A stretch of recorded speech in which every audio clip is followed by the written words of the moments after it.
السلام علیکم ورحمۃ اللہ وبرکاتہ۔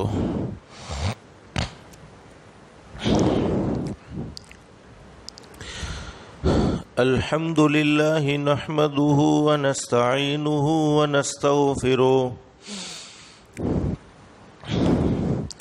ونستغفره ونؤمن به ونتوکل علیہ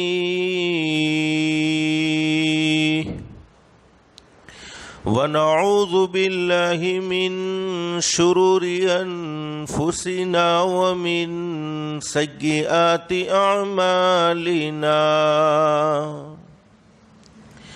من يهده الله فلا مضل له ومن يضلله فلا هادي له ونشهد أن لا إله إلا الله وحده لا شريك له ونشهد أن سيدنا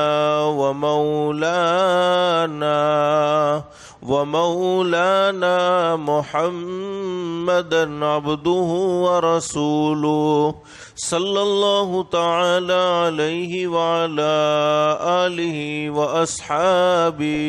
وأصحابه وبارك وسلم تسليما كثيرا أما بعد فأعوذ بالله من الشيطان الرجيم بسم الله الرحمن الرحيم من عمل صالحا من ذكر أو أنثى وهو مؤمن فلنحيينه حياة طيبة ولنجزينهم أجرهم بأحسن ما كانوا يعملون وقال الله تبارك وتعالى يا أيها الذين آمنوا اتقوا الله ولتنظر نفس ما قدمت لغد واتقوا الله إن الله خبير بما تعملون وقال النبي صلى الله عليه وسلم الكيس من دان نفسه وعمل لما بعد الموت والعاجز من أتبع نفسه هواها وتمنى على الله أو كما قال النبي صلى الله عليه وسلم صدق الله العلي العظيم وصدق رسوله النبي الكريم رب اشرح لي صدري ويسر لي أمري واحلل عقدة من لساني يفقهوا قولي سبحانك لا علم لنا إلا ما علمتنا إنك أنت العليم الحكيم۔ درود شریف پڑھ لے۔ اللہم صلی علی محمد وعلی آل محمد کما صلیت علی ابراہیم وعلی آل ابراہیم انک حمید مجید۔ اللہم بارک علی محمد وعلی آل محمد کما بارکت علی ابراہیم وعلی آل ابراہیم انک حمید مجید۔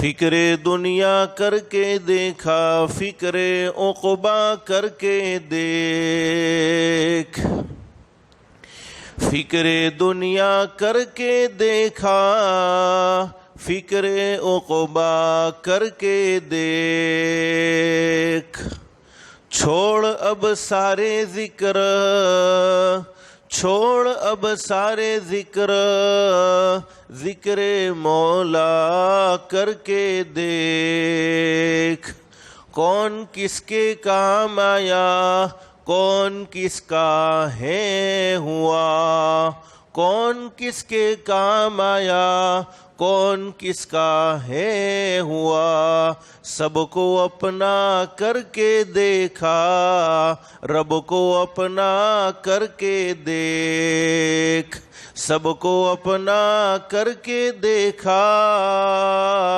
رب کو اپنا کر کے دیکھ۔ گرامی قدر علماء کرام، بزرگان محترم اور میرے پیارے دوستو، اللہ کا ہم سب پر بہت بڑا احسان اور بہت بڑا کرم ہے کہ اللہ نے ہم سب کو تھوڑی دیر کے لیے اپنے گھر میں یعنی مسجد میں جمع فرمایا۔ دعا کرو اللہ ہم سب کے جمع ہونے کو قبول فرمائے۔ اور میرے پیارو، ہمارے آقا حضرت محمد الرسول اللہ صلی اللہ علیہ وسلم کا مبارک مہینہ شعبان کا مہینہ، حدیث شریف میں ہمارے نبی نے فرمایا شعبان الشہری، اور آنے والا مہینہ رمضان کا، رمضان الشہر اللہ، شعبان ہمارے آقا کا مہینہ، رمضان اللہ کا مہینہ۔ اللہ عافیت کے ساتھ ہمیں رمضان کا مہینہ مقدر فرمائے، لیکن دل سے دعا کر لو اللہ نے مبارک مہینے میں مبارک گھر میں جمع فرمایا، اللہ کے لیے کوئی مشکل نہیں، اللہ ہم سب کو جنت الفردوس میں بھی جمع فرمائے۔ اس وقت ہم جمع ہو کر بیٹھے ہیں کس کو راضی کرنے کے لیے؟ بولو، اللہ کو راضی کرنے کے لیے۔ کس کی محبت میں؟ ہمارے آقا حضرت محمد الرسول اللہ صلی اللہ علیہ وسلم کی محبت میں۔ حدیث شریف میں موجود ہے، ہمارے نبی حضرت محمد الرسول اللہ صلی اللہ علیہ وسلم نے ارشاد فرمایا قیامت کا میدان قائم ہوگا، قیامت کا دن۔ اور قرآن کریم میں اللہ فرماتے ہیں یوم یفر المرء من اخیہ و امہ و ابیہ و صاحبتہ و بنیہ۔ اللہ فرماتے قیامت کا دن وہ دن ہوگا جس وقت اب بھائی بھائی کے کام آنے کو تیار نہیں، بیٹا باپ کا ساتھ دینے کو تیار نہیں، باپ بیٹے کا ساتھ دینے کو تیار نہیں، دوست دوست کے کام آنے کو تیار نہیں۔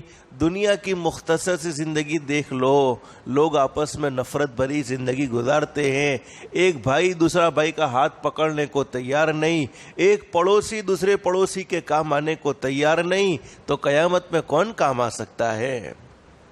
لیکن حدیث شریف میں ہمارے نبی نے فرمایا قیامت میں کچھ لوگ ایسے ہوں گے جن کے چہرے نور کی طرح چمکتے ہوں گے، اور وہ موتیوں کے ممبر پر، جیسے یہ ممبر آپ دیکھ رہے ہیں نا، یہ ماربل کا ممبر، وہ موتیوں کے ممبر پر تشریف فرما ہوں گے، ان کے چہرے نور کی طرح چمکتے ہوں گے۔ اور ہمارے آقا نے فرمایا میرے صحابہ کرام سن لو، وہ انبیاء کرام کی جماعت نہیں ہوگی، وہ شہداء کی جماعت نہیں ہوگی۔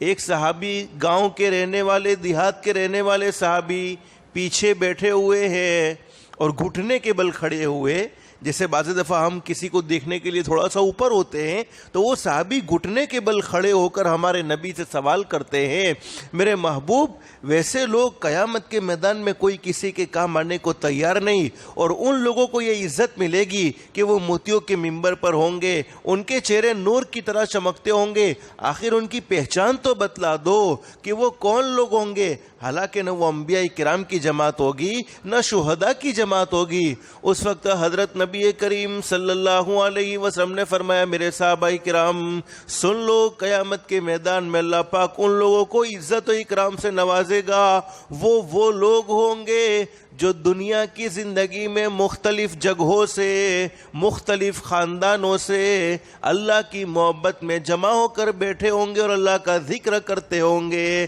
اس وقت ہم کس کو یاد کرنے کے لیے بیٹھے ہیں؟ بولو، اللہ کو یاد کرنے کے لیے۔ ہر وہ کام، ہر وہ بات جس سے آخرت کی یاد تازہ ہوتی ہو، جس سے حضرت اقدس نبی کریم صلی اللہ علیہ وسلم کی محبت دل میں پیدا ہوتی ہو، وہ اللہ کا ذکر ہے۔ اللہ ہم سب کو موت تک اللہ کو یاد کرنے کی توفیق و سعادت نصیب فرمائے۔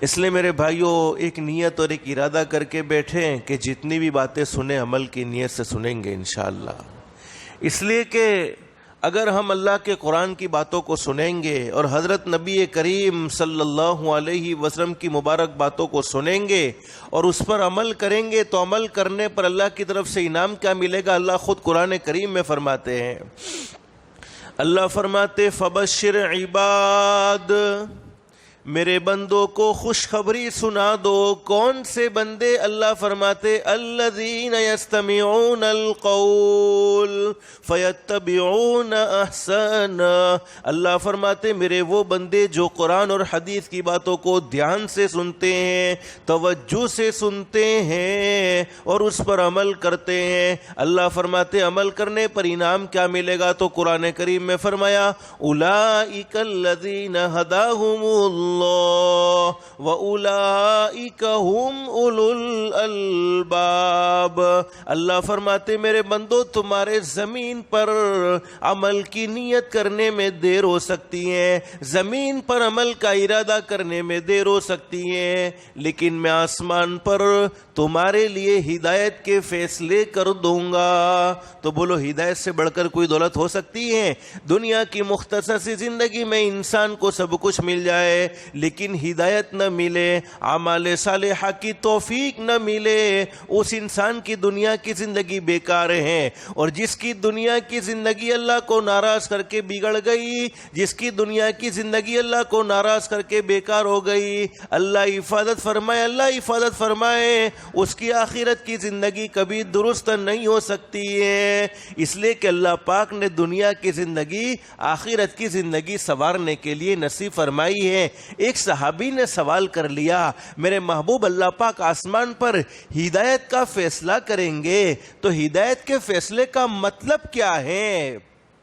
اب ہمارے نبی نے فرمایا میرے صحابہ اکرام سن لو، ہدایت کا فیصلے کا مطلب یہ ہے تو چاہے نہ چاہے اللہ موت کے وقت کلمہ ضرور نصیب فرمائیں گے۔ تو اگر ہم عمل کی نیت سے سنیں گے انشاءاللہ تو اللہ کی ذات علی سے امید ہے اللہ ہمیں موت کے وقت کلمہ بھی نصیب فرمائیں گے اور ہمارے مقدر میں ہدایت کا فیصلہ فرمائیں گے۔ اللہ ہم سب کو عمل کرنے کی توفیق نصیب فرمائے۔ میرے بھائیوں مجھے کوئی لمبی چوڑی باتیں نہیں کرنی، کچھ مختصر باتیں آپ کے سامنے کرنی ہے، لیکن اللہ سے دل سے دعا کر لے، اللہ سے دل سے دعا کر لے اللہ ہم سب کو عمل کی توفیق نصیب فرمائے۔ اور جب بھی ہمارے آقا حضرت محمد الرسول اللہ صلی اللہ علیہ وسلم کا مبارک نام آئے، چونکہ بڑی بابرکت مجلس ہے تو حضرت اقدس کے نام پر ہمیں درود پاک بھی پڑھنا ہے، تو ہر وقت تک کہتے رہیں گے صلی اللہ علیہ وسلم، اتنا زور سے کہنا ہے کہ بازو والا آدمی ہماری آواز کو آسانی کے ساتھ سن سکے۔ اور درود پاک جب بھی ہم ہمارے نبی پر پڑھیں تو اس تصور کے ساتھ پڑھیں کہ ہم ہمارے نبی پر جتنا بھی درود پڑھیں ہم ہمارے نبی پر کوئی احسان نہیں کرتے۔ بولو بے شک، بولو احسان کرتے ہیں؟ ارے ہمارے نبی کے احسانات ہم پر اتنے ہیں کہ ساری زندگی احسان کو بولنے جاوے، ساری زندگی احسانات کو گننے جاوے، پھر بھی حضرت اقدس کے احسان ختم نہیں ہو سکتے۔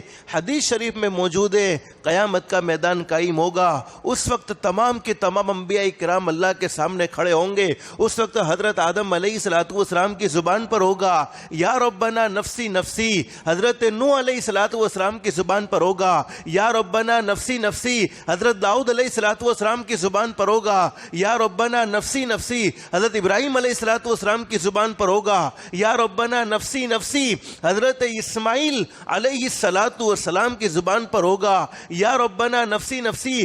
دنیا میں جتنے بھی انبیاء کرام تشریف لائے تمام کے تمام انبیاء کرام کی زبان پر ایک ہی بات ہوگی یا ربنا نفسی نفسی، اے اللہ تو مجھے بچا لے، اے اللہ تو مجھے بچا لے۔ اس وقت ہمارے آقا حضرت محمد الرسول اللہ صلی اللہ علیہ وسلم سجدے میں ہوں گے، اللہ فرمائیں گے میرے محبوب سارے نبیوں نے اپنے متعلق مانگا ہے، سارے نبیوں نے اپنے متعلق سوال کیا ہے، آپ بھی تو سوال کریں کہ آپ کیا سوال کرنا چاہتے ہیں۔ اس وقت ہمارے آقا حضرت محمد الرسول اللہ صلی اللہ علیہ وسلم سجدے سے اپنے سر کو اٹھائیں گے اور آپ کی زبان پر ہوگا یا ربنا امتی امتی، سب کو اپنی فکر ہے مجھے میری امت کی فکر ہے کہ امت کے جب تک ایک آدمی کو جنت تک نہ پہنچا دوں تب تک کہ محمد عربی کہو صلی اللہ علیہ وسلم سکون سے بیٹھنے والے نہیں ہیں۔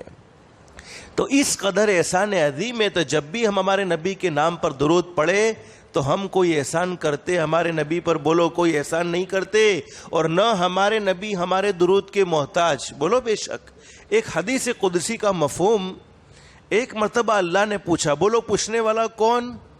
اللہ۔ کس سے پوچھ رہے ہیں؟ ہمارے آقا حضرت محمد الرسول اللہ صلی اللہ علیہ وسلم سے، میرے محبوب یہ صحابہ کرام آپ پر درود پڑھتے ہیں، یہ انسان آپ پر درود پڑھتے ہیں اور قیامت تک آپ پر پڑھتے رہیں گے، کیا آپ کو اچھا لگتا کہ نہیں لگتا؟ بولو کون پوچھ رہا ہے؟ اللہ۔ کس سے؟ ہمارے آقا سے پوچھ رہے ہیں کہ کیا آپ کو اچھا لگتا کہ نہیں لگتا؟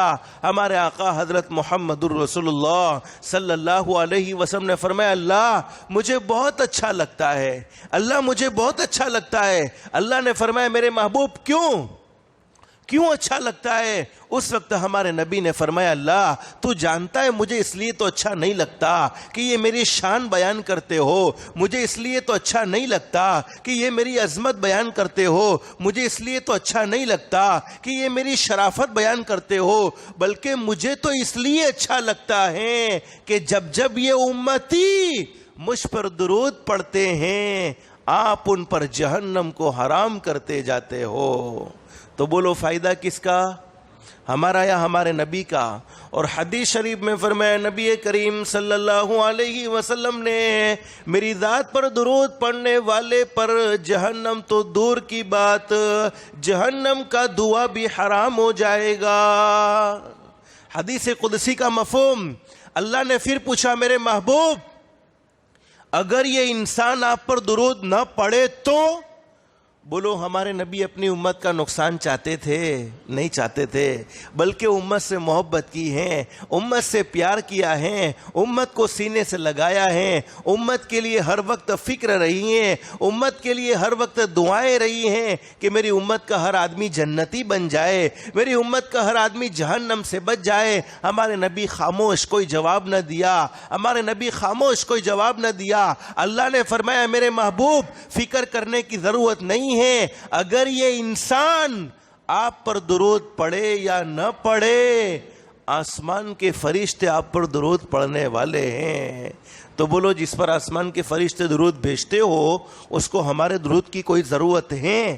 کوئی ضرورت نہیں۔ اللہ نے پھر پوچھا، میرے محبوب اگر یہ انسان، یہ جنات، یہ چرندے، یہ درندے، یہ پرندے، کوئی مخلوق آپ پر درود نہ پڑھے تو؟ ہمارے نبی خاموش، کوئی جواب نہیں۔ اللہ نے فرمایا، میرے محبوب فکر کرنے کی ضرورت نہیں ہے، اگر یہ انسان آپ پر درود پڑھے یا نہ پڑھے، یہ جنات آپ پر درود پڑھے یا نہ پڑھے، یہ فرشتے آپ پر درود پڑھے یا نہ پڑھے، یہ درندے، یہ چرندے، یہ پرندے آپ پر درود پڑھے یا نہ پڑھے، میں رب العالمین آپ پر درود بھیجنے والا ہوں۔ تو جس پر اللہ درود بھیجتے ہو اس کو ہمارے درود کی کوئی ضرورت ہے؟ بولو کوئی ضرورت ہے؟ اور قرآن کریم کے 22ویں پارے میں اللہ پاک اس بات کو بیان فرماتے ہیں۔ قرآن کریم میں اللہ فرماتے، ان اللہ، سب سے پہلے کون؟ اللہ، وملائکۃ، اور اللہ کے فرشتے، یصلون علی النبی، حضرت اقدس نبی کریم صلی اللہ علیہ وسلم کی ذات گرامی پر درود بھیجتے ہیں۔ اب ایمان والوں کو حکم دیا جا رہا ہے، یا ایھا الذین آمنوا صلوا علیہ وسلموا تسلیما، اے ایمان والو تم بھی جتنا ہو سکے میرے محبوب پر درود پڑھتے رہو۔ تو پڑھیں گے انشاءاللہ۔ ایک بات یاد رکھو، یہ علماء نے بڑی عجیب بات بیان فرمائی ہے کہ ہر عبادت کے قبول اور مردود ہونے کے چانسز ہیں، مقبول بھی ہو سکتی ہیں، مردود بھی ہو سکتی ہیں۔ ایک آدمی نے نماز پڑھی، اس کی نمازیں مقبول بھی ہو سکتی ہیں، مردود بھی ہو سکتی ہیں۔ ایک آدمی نے حج کیا، اس کا حج مقبول بھی ہو سکتا ہے، مردود بھی ہو سکتا ہے۔ ایک آدمی نے عمرہ کیا، اس کا عمرہ مقبول بھی ہو سکتا ہے، مردود بھی ہو سکتا ہے۔ ایک آدمی نے روزہ رکھا، اس کا روزہ مقبول بھی ہو سکتا ہے، مردود بھی ہو سکتا ہے۔ لیکن درود شریف ایک ایسی عبادت ہے جس کے مردود ہونے کے کوئی چانسز نہیں ہے، بلکہ ہر حال میں وہ قبول ہوتا ہے۔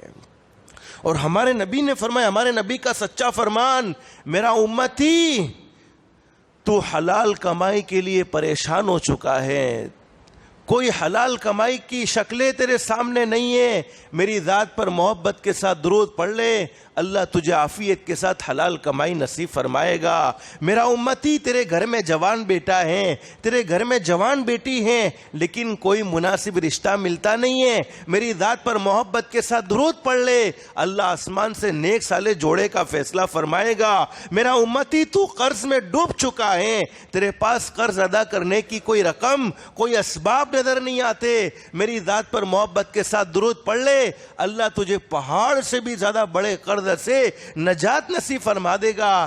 یعنی درود پاک سے دنیا بھی ملتی ہے اور آخرت بھی ملتی ہے، اور سب سے بڑا فائدہ حضرت اقدس نبی کریم صلی اللہ علیہ وسلم کی محبت ملتی ہے۔ اللہ ہم سب کو سچا پکا عاشق رسول بنائے۔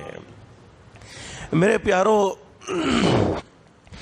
دنیا کے اندر نہ کوئی آدمی ہمیشہ ہمیش رہا ہے، نہ کوئی ہمیشہ ہمیش رہنے والا ہے، بلکہ ہر ایک کو ایک نہ ایک دن یہ دنیا چھوڑ کر جانا ہے۔ کوئی آدمی ہمیشہ ہمیش کے لیے نہیں، بلکہ ہر ایک کو ایک نہ ایک دن یہ دنیا چھوڑنی ہے۔ دنیا میں لوگوں نے بڑے سے بڑی حقیقتوں کا انکار کیا ہے۔ بہت سے لوگ دنیا میں ایسے بھی آئے جنہوں نے اللہ رب العالمین کے وجود کا انکار کیا، اللہ کو نہیں مانتے۔ بہت سے لوگ دنیا میں ایسے بھی آئے کہ انبیاء کرام کا آنا یہ سچی دلیل، یہ پکی دلیل، لیکن انبیاء کو نہیں مانتے۔ بہت سے لوگ دنیا میں ایسے بھی آئے جنہوں نے قبر اور حشر کا انکار کیا، قبر کو نہیں مانتے، حشر کو نہیں مانتے، قیامت کو نہیں مانتے، فرشتوں کو نہیں مانتے، اولیاء اللہ کو نہیں مانتے، لیکن دنیا چھوڑ کر جانا اور موت کا آنا ایک ایسی سچی دلیل ہے، ایک ایسی پکی دلیل ہے کہ دنیا کے کسی بھی کونے میں رہنے والا انسان کیوں نہ ہو، کسی بھی مذہب سے تعلق رکھنے والا انسان کیوں نہ ہو، چاہے وہ امیر ہو، چاہے وہ غریب ہو، چاہے وہ شہر کا رہنے والا ہو، چاہے وہ دیہات کا یعنی گاؤں کا رہنے والا ہو، چاہے وہ فرما برداری والی زندگی گزارنے والا ہو، چاہے وہ نافرمانی والی زندگی گزارنے والا ہو، وہ اس بات کو ضرور مانتا ہے کہ مجھے ایک نہ ایک دن یہ دنیا چھوڑ کر جانا ہے۔ بولو بے شک۔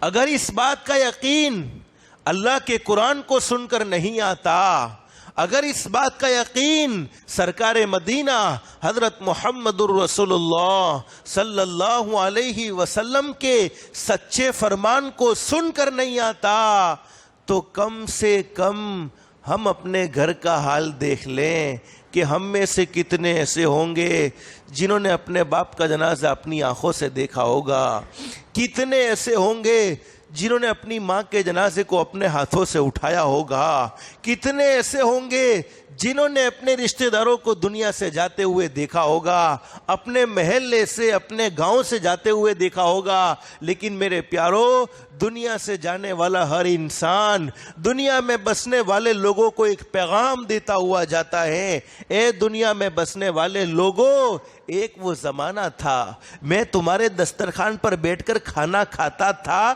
یا کھانا کھاتی تھی، ایک وہ زمانہ تھا میں تمہاری باتوں کی محفل میں شریک رہتا تھا یا شریک رہتی تھی، ایک وہ زمانہ تھا میں تمہارے گھر میں ساتھ میں رہتا تھا یا رہتی تھی، لیکن آج وہ گھڑی آئی، تم نے میرے بدن سے کپڑے نکالے، مجھے کفن پہنایا، گھر سے نکالا، محلے سے نکالا، گاؤں سے نکالا اور قبرستان کے حوالے کر دیا۔ جیسا میرا یہ آج حال ہوا ہے، کل وہ تمہارا بھی ہونے والا ہے۔ اپنے اس حال کو بھول مت جانا۔ اس لیے میرے پیارو تھوڑی دیر کے لیے کبھی سوچنا چاہیے، ہمارے موبائل پر کسی کے انتقال کی خبر آوے تو اس وقت فوراً یہ تصور کرو آج اس کی موت کی خبر مجھے دی جا رہی ہے، لیکن وہ دن بھی دور نہیں ہے کہ میری موت کی خبر بھی کسی کو سنائی جائے گی۔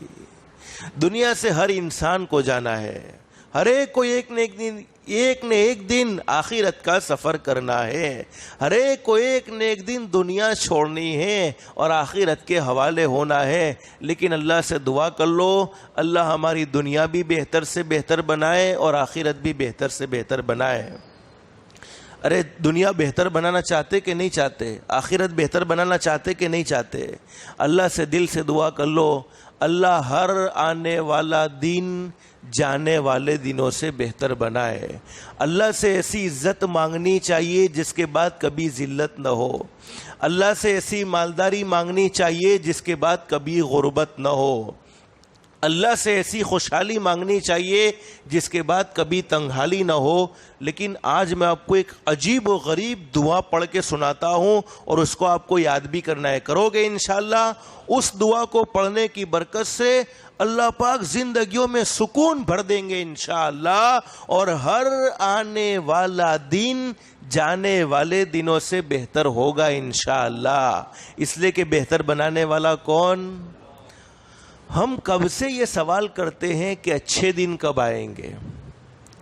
دنیا والے کہیں تو دنیا والوں کی باتیں غلط ہو سکتی ہیں، لیکن سرکار مدینہ حضرت محمد الرسول اللہ صلی اللہ علیہ وسلم کی زبان مبارک سے نکلی ہوئی کوئی بات غلط ہو نہیں سکتی۔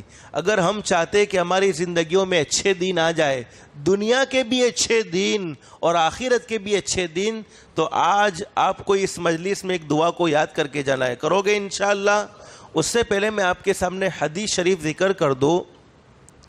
مسلم شریف اور ترمذی شریف یہ دو کتابیں، مسلم شریف میں اور ترمذی شریف میں حدیث موجود ہے کہ ایک مرتبہ ہمارے آقا حضرت محمد الرسول اللہ صلی اللہ علیہ وسلم پڑھتے رہو، ہمارے آقا حضرت محمد الرسول اللہ صلی اللہ علیہ وسلم کسی بیمار صحابی کی عیادت کے لیے تشریف لے گئے، یعنی بیمار صحابی کی خیر خیریت کو معلوم کرنے کے لیے۔ حدیث شریف میں موجود ہے صحابی اس قدر بیمار ہے کہ ان کا بیماری کی وجہ سے پورا بدن پورا جسم لکڑی کی طرح سوکھ چکا ہے، بیٹھنے کی طاقت نہیں ہے، کھڑے ہونے کی طاقت نہیں ہے، چلنے کی طاقت نہیں ہے، صحابی کمزور ہو چکے ہیں، اور بیمار کی عیادت پر ثواب بھی بہت زیادہ ملتا ہے۔ حدیث شریف میں فرمایا نبی کریم صلی اللہ علیہ وسلم نے، ترمذی شریف میں حدیث موجود ہے، حدیث کے بیان کرنے والے حضرت ابو ہریرہ رضی اللہ تعالیٰ عنہ فرماتے ہیں، فرمایا نبی کریم صلی اللہ علیہ وسلم نے جب میرا کوئی امتی اپنے مسلمان بھائی کی ملاقات کے لیے یا کسی بیمار کی عیادت کے لیے نکلتا ہے تو حدیث شریف میں موجود ہے اللہ پاک اس کے پیچھے ایک فرشتہ لگا دیتے ہیں، اور فرشتوں کی جماعت کا کوئی گناہ ہوتا ہے؟ بولو، معصوم جماعت، لا یعصون اللہ ما امرهم ویفعلون ما یؤمرون، فرشتوں کا کوئی گناہ ہوتا نہیں ہے۔ ایک فرشتہ اللہ پاک اس کے پیچھے لگا دیتے، کس کے پیچھے؟ جو اپنے مسلمان بھائی کی ملاقات کے لیے نکلا ہے یا جو بیمار کی عیادت کے لیے نکلا ہے، اس کے پیچھے اللہ پاک ایک فرشتہ لگا دیتے ہیں، اور وہ فرشتہ پکار پکار کر کہتا ہے تم کتنے بابرکت ہو، تمہارا چلنا کتنا بابرکت ہے، یقیناً تم نے اپنا ٹھکانے کو جنت میں بنا لیا۔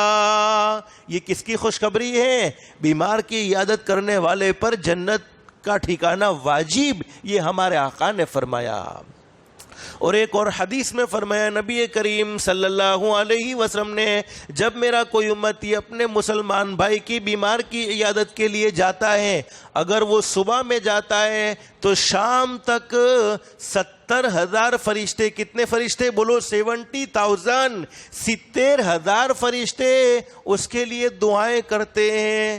ہمارے لیے تو صرف ایک فرشتے کی دعا کافی ہے، لیکن اس کے باوجود ہمارے آقا کیا فرماتے ہیں؟ شام تک 70,000 فرشتے اس کے لیے دعائیں کرتے ہیں، اور شام کو جاتا ہے تو صبح تک 70,000 فرشتے اس کے لیے دعائیں کرتے ہیں۔ ہمارے آقا کا فرمان غلط نہیں ہو سکتا، اس لیے کہ آپ اپنی مرضی سے نہیں بولتے تھے۔ قرآن کریم میں موجود ہے وَمَا يَنطِقُ عَنِ الْهَوَىٰ إِنْ هُوَ إِلَّا وَحْيٌ یوحیٰ۔ اللہ فرماتے میرے محبوب کبھی اپنی مرضی سے نہیں بولتے، میرے محبوب کبھی اپنی مرضی سے بات نہیں کرتے، میرے محبوب جو بھی بولتے ہیں زبان میرے محبوب کی ہوا کرتی ہے، کلام تو خود رب العالمین کا ہوتا ہے، زبان رحمت للعالمین کی، کلام رب العالمین کا۔ تو میں بات کیا کہہ رہا تھا؟ ہمارے آقا ایک بیمار صحابی کی عیادت کے لیے تشریف لے گئے۔ اب صحابی اس قدر بیمار ہے کہ صحابی میں کھڑے ہونے کی طاقت نہیں ہے، چلنے کی طاقت نہیں ہے، بیٹھنے کی طاقت نہیں ہے، پورا جسم بیماری کی وجہ سے سوکھ چکا ہے، لکڑی کی طرح سوکھ چکا ہے۔ اب حدیث شریف میں موجود ہے حضرت اقدس نبی کریم صلی اللہ علیہ وسلم کے دل میں تو امت کا رحم تھا، آپ نے ساری زندگی خود تکلیفوں میں گزار دی، ساری زندگی خود دکھوں میں گزار دی، لیکن حضرت نبی کریم صلی اللہ علیہ وسلم اپنی امت کی تکلیف کو برداشت نہیں کر سکتے تھے۔ ہمارے نبی نے وہ بیمار صحابی سے سوال کر لیا، میرے صحابی بیماری کے ایام میں تم اللہ سے کیا دعا مانگتے ہو؟ اور آپ کو یہ معلوم ہونا چاہیے کہ بیمار آدمی کی دعا قبول ہوتی ہے، اللہ بیماری کے دنوں میں دعا قبول کرتے ہیں۔ ابن ماجہ میں یہ حدیث موجود ہے، فرمایا نبی کریم صلی اللہ علیہ وسلم نے حضرت فاروق اعظم رضی اللہ تعالیٰ عنہ سے، اے عمر جب کوئی آدمی بیمار ہو جائے تو بیمار آدمی کو دعاؤں کے لیے کہو، اس لیے کہ بیمار آدمی کی دعا فرشتوں کی دعا کی طرح قبول ہوتی ہے۔ اب ہمارے نبی نے سوال کر لیا بیمار صحابی سے، بیماری کے ایام میں ہمارے آقا کا دل تو بہت دکھا ہوگا، چونکہ امت کی محبت دل میں ہے، امت کا درد دل میں ہے، امت سے ایک سچا عشق ہے۔ جتنی میں سچ کہتا ہوں یہ بات، اگر آپ سیرت کی کتابیں پڑھو گے یا سیرت کے بیانات سنو گے یا حضرت اقدس نبی کریم صلی اللہ علیہ وسلم کی زندگی کا مطالعہ کرو گے تو یہ فیصلہ کرنے پر مجبور ہو جاؤ گے کہ ماں باپ کے دل میں اپنی اولاد کی محبت زیادہ ہے یا حضرت اقدس نبی کریم صلی اللہ علیہ وسلم کے دل میں اپنی امت کی محبت زیادہ ہے۔ ہمارے نبی نے وہ بیمار آدمی سے سوال کر لیا، بیمار صحابی سے، میرے صحابی بیماری کے ایام میں تم اللہ سے کیا دعا مانگتے ہو؟ بیماری کے ایام میں کھڑے ہونے کی طاقت نہیں، چلنے کی طاقت نہیں، بیٹھنے کی طاقت نہیں، بیماری کے دنوں میں اللہ سے کیا دعا مانگتے ہو؟ اب صحابی نے کہہ دیا میرے محبوب میں اللہ سے دعا مانگتا ہوں الہ العالمین، یہ دنیا کی زندگی تو شارٹ زندگی ہے، ختم ہو جانے والی زندگی ہے، دنیا کی زندگی فانی زندگی ہے، دنیا کی زندگی شارٹ زندگی، دنیا کی زندگی ختم ہونے والی زندگی، الہ العالمین دنیا کی زندگی میں جتنی تکلیفیں تو مجھے دینا چاہتا ہے دے دے، لیکن آخرت کی تکلیفوں سے مجھے محفوظ فرما لینا۔ اب صحابی کو آخرت کا استحضار ہے تو دعا بھی کیسی پیاری مانگ رہے ہیں، اللہ دنیا کی زندگی ختم ہو جائے گی، بیماری ختم ہو جائے گی، دنیا کی زندگی ختم ہو جائے گی، تکلیفیں ختم ہو جائے گی، لیکن آخرت کی تکلیف برداشت کرنے کے میں قابل نہیں، اے اللہ آخرت کی تکلیف سے تو مجھے بچا لینا۔ حدیث شریف میں موجود ہے ہمارے نبی نے وہ صحابی کی اس دعا کو سن کر ناگواری کا اظہار فرمایا، یعنی آپ نے اس دعا کو پسند نہیں فرمایا، اور آپ نے صحابی سے کہا اللہ کے بندے ایسی دعا کیوں مانگتے ہو؟ ایسی دعا نہیں مانگنی چاہیے۔ ہمارے نبی کیا کہہ رہے ہیں؟ ایسی دعا کیوں مانگتے ہو؟ ایسی دعا نہیں مانگنی چاہیے۔ پھر ہمارے نبی نے فرمایا میرے صحابی سن لو، نہ تم دنیا کی تکلیف برداشت کر سکتے ہو، بولو ہوتی ہے دنیا کی تکلیف برداشت؟ ارے بولو نہ ہوتی ہے، نہ گرمی برداشت ہوتی ہے، نہ سردی برداشت ہوتی ہے، نہ کوئی زندگی میں اور دکھ آ جائے برداشت ہوتا ہے، بولو کچھ بھی نہیں ہوتا۔ ارے پیر میں ایک کانٹا چبھ جائے جب تک اس کو نکالتے نہیں تب تک سکون نہیں ملتا، تو دنیا کی تو کوئی تکلیف ہمیں برداشت ہوتی نہیں ہے۔ اب ہمارے نبی نے فرمایا صحابی سے، میرے صحابی، نہ تم دنیا کی تکلیف کو برداشت کر سکتے ہو اور نہ آخرت کی تکلیف کو برداشت کر سکتے ہو، ایسی دعا کیوں مانگ رہے ہو؟ ایسی دعا اللہ سے نہیں مانگنی چاہیے۔ اب وہ صحابی نے سوال کر لیا، میرے محبوب کون سی دعا مانگو؟ اب وہ دعا میں آپ کو پڑھ کر سناتا ہوں، اور مجھے اندازہ یہ ہے کہ اکثر کو وہ دعا یاد ہوگی۔ اگر یاد نہیں ہے، یاد تو اکثر کو ہوگی، صرف سنت سمجھ کر پڑھنے کا اہتمام کرنا ہے۔ اگر یاد نہیں ہے تو قرآن کریم کے دوسرے پارے میں یہ دعا موجود ہے، اپنے امام صاحب سے پوچھ لیں۔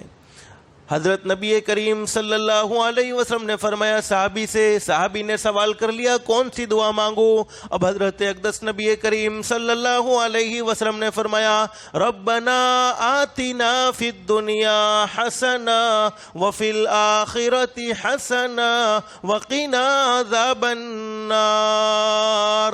کتنی آسان دعا ہے، اکثر کو یاد ہوگی۔ دعاؤں میں ہم سنتے ہیں ربنا آتنا فی الدنیا حسنۃ وفی الآخرۃ حسنۃ وقنا عذاب النار۔ حدیث کے بیان کرنے والے حضرت انس رضی اللہ تعالیٰ عنہ فرماتے ہیں وہ بیمار صحابی نے اس دعا کو، اس آیت کریمہ کو پڑھنے کا اہتمام کیا، اللہ نے مکمل شفا نصیب فرما دی۔ اسی لیے علماء نے لکھا ہے کہ جو آدمی لا علاج بیماری میں مبتلا ہو جائے، ایسی بیماری کے ڈاکٹر جواب دے چکے ہیں، ایسی بیماری کے طبیب جواب دے چکے ہیں، ایسی بیماری کے حکیم جواب دے چکے ہیں، اس آیت کریمہ کو پڑھ کر اللہ سے دعا مانگے، اللہ عافیت کا معاملہ فرمائیں گے۔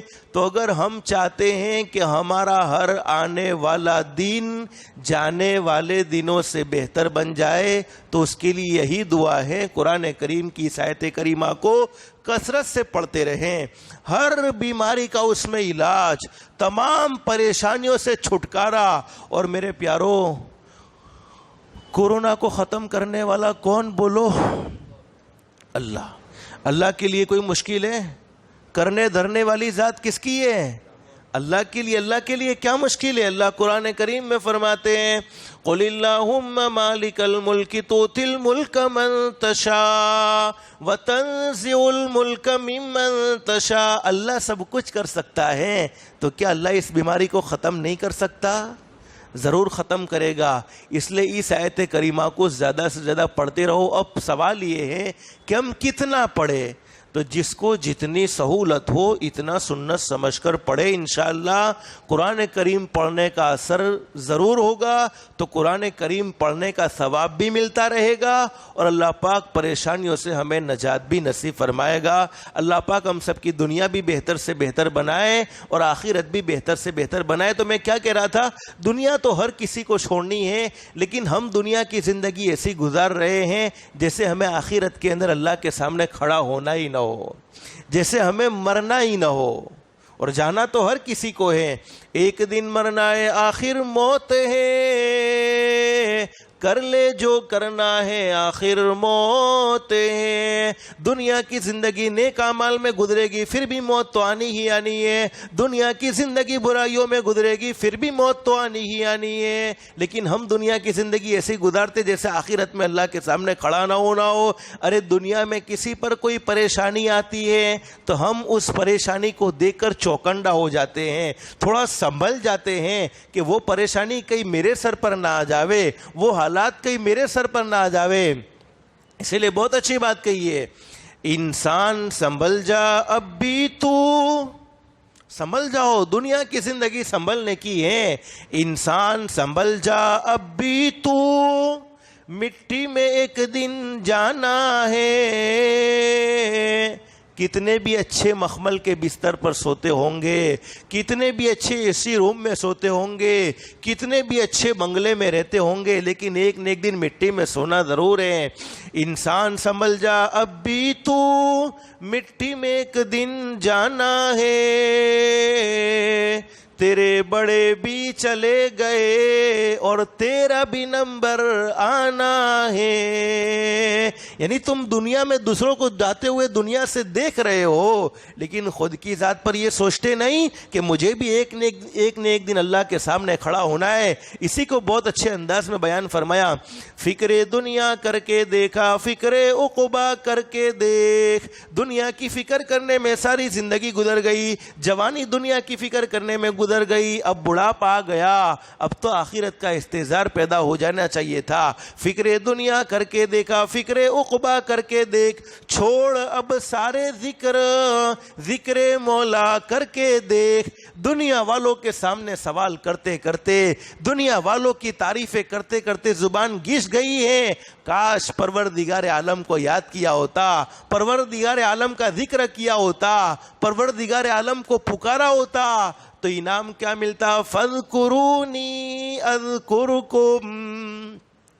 اللہ کیا فرماتے؟ میرے بندو تم زمین پر مجھے یاد کرتے ہو تو میں آسمانوں پر تمہیں یاد کرتا ہوں. تم گنہگاروں کے بیچ میں مجھے یاد کرتے ہو، میں معصوم فرشتوں کے بیچ میں تمہیں یاد کرتا ہوں. چھوڑ اب سارے ذکر مولا کر کے دیکھ. کون کس کے کام آیا، کون کس کا ہے ہوا.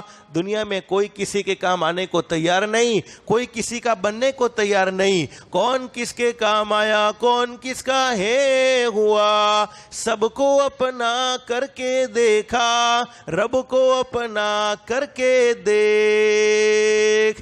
دنیا والوں سے تعلق قائم کیا لیکن دنیا والے کام نہیں آئے. کاش پروردگار عالم سے تعلق قائم کر لیا ہوتا. تو میرے پیارو نواب بندر والو، شعبان کا مبارک مہینہ ہے. آج شعبان کی 20 تاریخ ہو چکی ہے. بولو ہم چاہتے کہ اللہ سے ہمارا تعلق قائم ہو جائے؟ بولو چاہتے کہ نہیں چاہتے؟ تو وہ سیڑھی میں آپ کو دے دو. اللہ سے تعلق قائم کرنے کی، اللہ تک پہنچنے کی سیڑھی کون سی ہے؟ تو قرآن کریم سے ہم سوال کر لیں. قرآن کریم میں ہر سوال کا جواب موجود ہے. قُلْ إِن كُنتُمْ تُحِبُّونَ اللَّهَ فَاتَّبِعُونِي يُحْبِبُكُمُ اللَّهُ وَيَغْفِرْ لَكُمْ ذُنُوبَكُمْ وَاللَّهُ غَفُورٌ رَحِيمٌ. ہمارے اکابر علماء میں ایک اللہ کے ولی بڑی زبردست بات بیان فرمایا کرتے تھے، عطا اللہ شاہ بخاری رحمۃ اللہ علیہ، کہ ہر چیز خدا سے ملتی ہے. بولو دینے والا کون؟ زور سے بولو. اللہ. دیتا کون ہے؟ اللہ. دیتا تھا بھی کون اور آگے دے گا بھی کون؟ اللہ. ہر چیز خدا سے ملتی ہے. اللہ قرآن کریم میں فرماتے قُلِ اللَّهُمَّ مَالِكَ الْمُلْكِ تُؤْتِي الْمُلْكَ مَن تَشَاءُ وَتَنزِعُ الْمُلْكَ مِمَّن تَشَاءُ وَتُعِزُّ مَن تَشَاءُ وَتُذِلُّ مَن تَشَاءُ بِيَدِكَ الْخَيْرُ إِنَّكَ عَلَى كُلِّ شَيْءٍ قَدِيرٌ. اللہ جسے مال دینا چاہے اسے کوئی چھین سکتا؟ جسے چھیننا چاہے اسے کوئی دے سکتا؟ اور آگے اللہ نے فرمایا وَتُعِزُّ مَن تَشَاءُ وَتُذِلُّ مَن تَشَاءُ.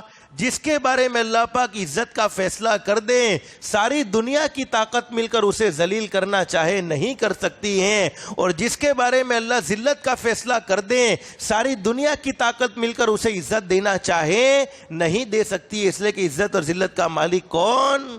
اللہ. اور ساری بھلائیاں کس کے ہاتھ میں؟ اور ہر چیز پر قدرت رکھنے والا کون؟ اللہ. ہر چیز اللہ سے ملتی ہے، ہر چیز خدا سے ملتی ہے، لیکن اللہ وہ ذات ہیں جو محمد الرسول اللہ صلی اللہ علیہ وسلم سے ملتے ہیں. اگر اللہ کو پانا ہے تو محمد عربی کے قدموں میں آنا پڑے گا. اس لیے ایک بہت بڑے اللہ کے ولی بڑی زبردست بات اپنے گھر میں بیٹھ کر ایک شعر پڑھتے تھے. بڑا عجیب و غریب شعر ہے. اپنے گھر میں بیٹھ کر ایک شعر پڑھتے تھے. کیا شعر پڑھتے تھے؟ اب نہ ڈھونڈیں گے ہرگز پتہ مل گیا، اب نہ ڈھونڈیں گے ہرگز پتہ مل گیا. کسی نے پوچھا حضرت کیا ڈھونڈ رہے ہو اور کس چیز کا پتہ مل گیا؟ کسی نے سن لیا یہ شعر تو پوچھا کہ حضرت کیا ڈھونڈ رہے ہو اور کس چیز کا پتہ مل گیا؟ تو فرمانے لگے تم نے میری پوری بات کو نہیں سنا، پوری بات کو سن لو۔ اب نہ ڈھونڈیں گے ہرگز پتہ مل گیا، اب نہ ڈھونڈیں گے ہرگز پتہ مل گیا، جب نبی مل گئے تو خدا مل گیا، جب نبی مل گئے تو خدا مل گیا۔ یعنی اللہ سے تعلق قائم کرنے کا راستہ محمد عربی کی غلامی ہے، محمد عربی کی تابع داری ہے، محمد عربی کی زندگی کو اپنی زندگی میں داخل کرنا ہے۔ اسی لیے بہت اچھی بات کہی ہے، نقش قدم نبی کے ہیں جنت کے راستے۔ اس وقت ہم مسجد میں کیوں بیٹھے ہیں؟ کون سے راستے کو حاصل کرنے کے لیے؟ جنت کا راستہ حاصل کرنے کے لیے، اللہ سے تعلق قائم کرنے کے لیے۔ نقش قدم نبی کے ہیں جنت کے راستے، اللہ سے ملاتے ہیں سنت کے راستے۔ اگر اللہ سے ملنا چاہتے ہو تو حضرت اقدس نبی کریم صلی اللہ علیہ وسلم کے سچے غلام بن جاؤ۔ اللہ ہم سب کو ہمارے آقا کا سچا پکا غلام بنائے۔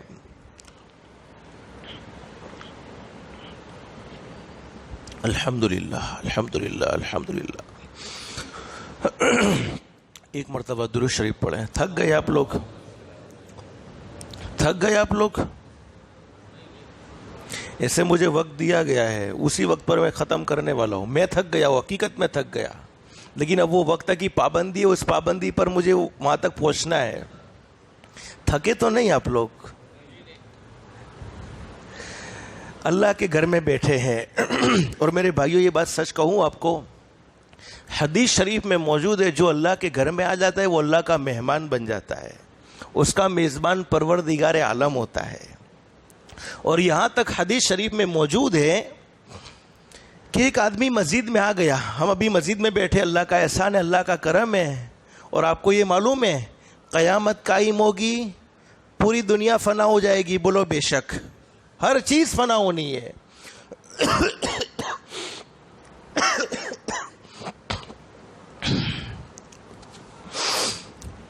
جس کو اللہ نے قرآن کریم میں فرمایا کل من علیہا فانی ویبقا وجہ ربک ذو الجلال والاکرام، دنیا میں پیدا ہونے والی ہر چیز کو فنا ہونا ہے، باقی رہنے والی ذات کس کی ہے؟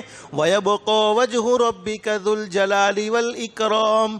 لیکن قیامت سے پہلے پہلے اللہ پاک مسجدوں کو اٹھا لیں گے، یہ ایسا مبارک گھر ہے۔ لیکن میں آپ کو ایک بات بتاؤں، مسجد میں جب ہم آ گئے، اب تو اس وقت اللہ کے دین کی باتیں سن رہے ہیں، ہمارے آقا پر درود پڑھ رہے ہیں، لیکن حدیث شریف میں موجود ہے کہ جب آدمی مسجد میں آ جاتا ہے کچھ بھی نہ کرے، صرف خاموشی کے ساتھ بیٹھا ہے، اس کے باوجود اللہ کے فرشتے اس کے لیے مغفرت کی دعائیں کرتے ہیں۔ اللہ ہر ایک کو مدینۃ المنورہ کی حاضری نصیب فرمائے، کہہ دو آمین۔ یہ مبارک مہینہ ہے، اللہ سے دعا کر لو اللہ کورونا وائرس کو ختم فرما دے۔ اب تو جانتا ہے پتہ نہیں یہ بیماری ہے یا کچھ اور ہیں، اللہ تو نے کئیوں کو ڈھیل دی ہیں، کئیوں کو تو نے آزمایا ہے، اے اللہ تو ہمیں آزما رہا ہے۔ مولا کریم ہم آزمائش کے قابل نہیں ہیں، تو اس وائرس کو اور یہ لاک ڈاؤن کو اور یہ مسجدوں کو جو نشانہ بنا رہے ہیں، اللہ عافیت کے ساتھ ختم فرما دے۔ ہم دنیا والوں سے شکایت نہیں کرتے، ہم خود اپنی ذات سے شکایت کرتے ہیں۔ میرے پیارو، آج مسجدیں کھلی ہوئی ہیں تو مسلمان آباد کرنے کو تیار نہیں ہے تیار۔ کبھی کبھی فجر کی نماز کے لیے میں اپنے گھر سے نکلتا ہوں، محلوں سے نکلنا ہوتا ہے، اس وقت تو پورا کا پورا محلہ مسلمان کا ہوتا ہے، لیکن اس وقت یہ تصور بڑا مشکل ہوتا ہے کہ ہم مسلمان کے محلے سے گزر رہے ہیں یا کسی غیر کے محلے سے گزر رہے ہیں۔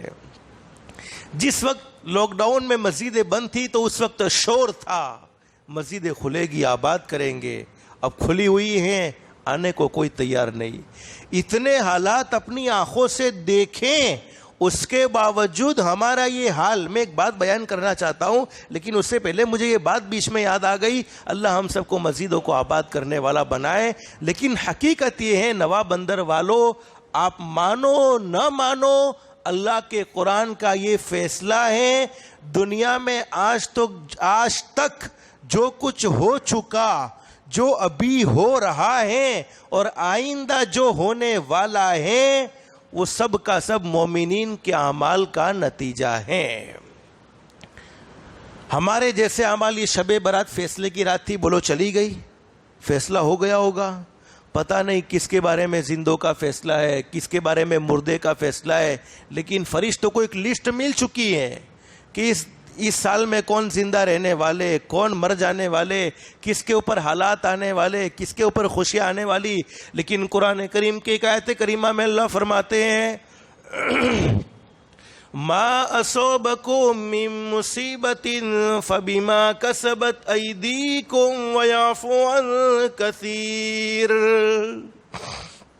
اللہ فرماتے میرے بندو، دنیا کی مختصر سی زندگی میں جتنے حالات تم اپنی آنکھوں سے دیکھ رہے ہو، حقیقت یہ ہے کہ یہ حالات تمہارے اعمال کا نتیجہ ہے۔ اسی لیے بہت اچھی بات کہی ہے، تیرے اعمال سے ہے تیرا پریشان ہونا۔ ہر ایک کو اس کے اعمال پریشان کرتے ہیں۔ تیرے اعمال سے ہے تیرا پریشان ہونا، ورنہ مشکل نہیں، مشکل کا آسان ہونا۔ اللہ کے لیے کیا مشکل، اللہ تو کن فیکن کا مالک ہے۔ ایک سیکنڈ میں کورونا کو بھی ختم کر سکتا ہے، ایک سیکنڈ میں لاک ڈاؤن کو بھی ختم کر سکتا ہے۔ تیرے اعمال سے ہے تیرا پریشان ہونا، ورنہ مشکل نہیں، مشکل کا آسان ہونا۔ پورے عالم پہ حکومت ہو تیری اے مسلم، تو سمجھ جائے اگر اپنا مسلمان ہونا۔ ہم نے اپنے مسلمان ہونے کو بھلا دیا۔ پورے عالم پہ حکومت ہو تیری اے مسلم، تو سمجھ جائے اگر اپنا مسلمان ہونا۔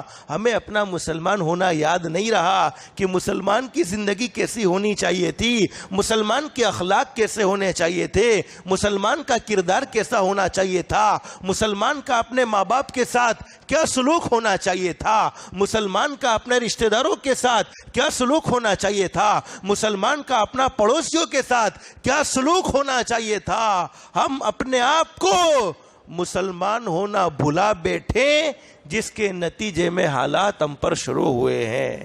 اللہ عافیت کا معاملہ فرمائے۔ تو حالات کو دور کرنا چاہتے تو وہی دعا جو میں نے آپ کو بتلائی، کون سی؟ ارے یاد ہے کہ نہیں؟ ربنا آتنا فی الدنیا حسنۃ وفی الآخرہ حسنۃ وقنا عذاب النار۔ پڑھو گے انشاءاللہ؟ جتنا ہو سکے اتنا، ہر نماز کے بعد 1 مرتبہ پڑھ لو، یا جس کو 10 مرتبہ پڑھنے کا ٹائم ملے، 20 مرتبہ پڑھنے کا ملے، صبح میں 1 تسبیح پڑھنے کا ملے، شام کو 1 تسبیح پڑھنے کا ملے۔ جتنا زیادہ پڑھو گے اتنا فائدہ زیادہ، اور دنیا کا بھی اور آخرت کا بھی، دونوں فائدہ۔ دنیا کمائیں گے تو دنیا میں رہ جائے گی، لیکن قرآن کریم کی آیت کریمہ کو پڑھنے کا فائدہ دنیا میں بھی اور آخرت میں بھی۔ لیکن میں بات کیا کہہ رہا تھا، اللہ ہر ایک کو مدینۃ المنورہ کی حاضری نصیب فرمائے، کہہ دو آمین۔ ادب کے ساتھ، اخلاص کے ساتھ نصیب فرمائے۔ اور اللہ کے لیے کوئی مشکل؟ مدرسے میں فارسی زبان میں کتاب پڑھائی جاتی ہے، جو عالم کلاس پڑھتے ہیں نا، فارسی زبان میں کتاب حضرت شیخ سعدی رحمۃ اللہ علیہ، بڑے زبردست ولی کامل ہے، ان کی کتابیں مدرسے میں پڑھائی جاتی ہیں۔ حضرت شیخ سعدی رحمۃ اللہ علیہ نے بہت زبردست بات بیان فرمائی ہے۔ ایک چونٹی سمجھتے ہو، کیڑی کے دل میں تمنا ہو گئی کہ میں بیت اللہ کی زیارت کروں، بیت اللہ کا دیدار کروں۔ اللہ کے لیے کوئی مشکل ہے؟ اچھا، اللہ پاک کو جانوروں کی زبان کا بھی علم ہے۔ ہم اللہ کو یاد نہیں کرتے، لیکن جانور اللہ کو یاد کرتے ہیں۔ ہم اللہ کو بھولے ہیں، جانور اللہ کو نہیں بھولا ہے۔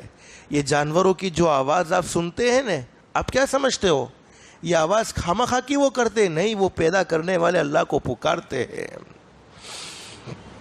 چونٹی کے دل میں یہ خواہش ہوئی کہ میں بیت اللہ کا دیدار کروں، بیت اللہ کی زیارت کروں۔ اللہ پاک نے اس کے لیے فلائٹ کا انتظام کیا۔ اب آپ سوچتے ہوں گے کون سی فلائٹ ہوگی؟ ایئر انڈیا ہوگی یا کوئی اور ہوگی یا کوئی اور ہوگی۔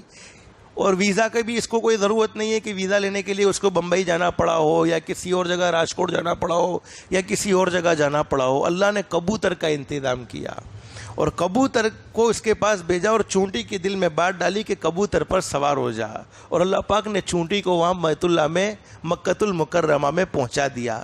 تو جب چونٹی کی بات کو اللہ پاک سن سکتے ہیں، ہم تو اشرف المخلوقات میں ہیں، شہنشاہ کائنات کے امتی ہیں، کیا اللہ ہماری بات کو نہیں سنے گا؟